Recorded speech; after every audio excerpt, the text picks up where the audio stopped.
Alors, vous êtes un des sociologues, je crois qu'on peut le dire assez simplement, mais un des sociologues français les plus respectés et connus dans le monde aujourd'hui. Et pourtant, vous êtes un des moins connus en France. Alors, nul n'est prophète dans son pays, mais quand même, comment vous expliquez Oui, ben, là aussi, il y a une raison simple tout de même. C'est que ce que j'écris, je crois que j'essaye d'écrire simplement et clairement.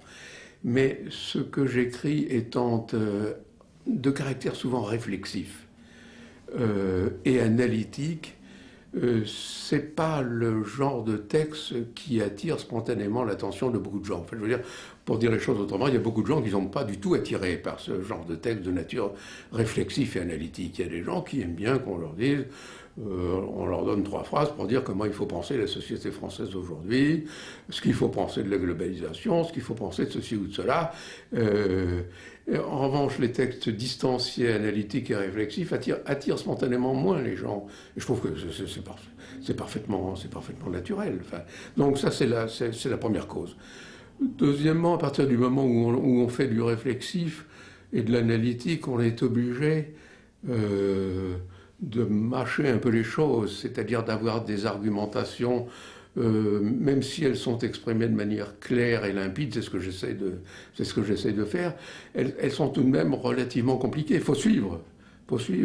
Mais certains de mes livres, je sais très bien qu'il faut les lire plutôt avec un crayon, c'est mieux. Enfin, bon, il y a tout simplement cette chose-là.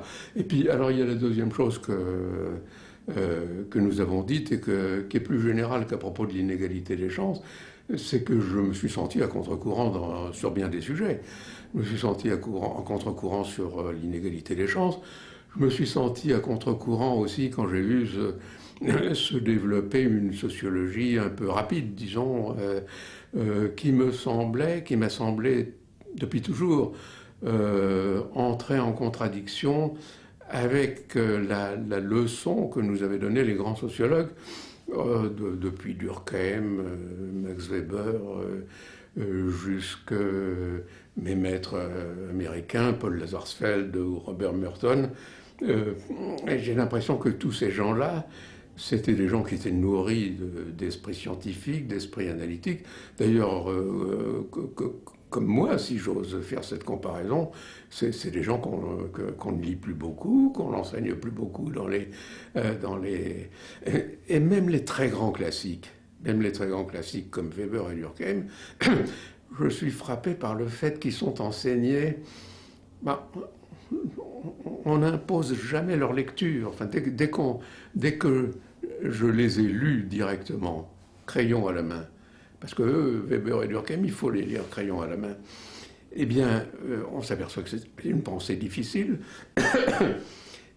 et que les étudiants, mais aussi malheureusement beaucoup d'enseignants, préfèrent plutôt que de partir des textes de Weber sur la religion ou Durkheim sur la religion, par exemple, qui sont extrêmement difficiles, préfèrent partir de manuels de second degré qui vous expliquent en 3 pages ce que Durkheim a raconté sur la religion, qui vous expliquent que c'est le contraire de ce que Weber a dit, ce qui n'est pas vrai. Enfin, donc, vous voyez, il y a un enseignement qui se fait beaucoup à partir de ce que j'appellerais le second degré, enfin, un second degré de manuel prédigéré. Enfin, vulgarisation.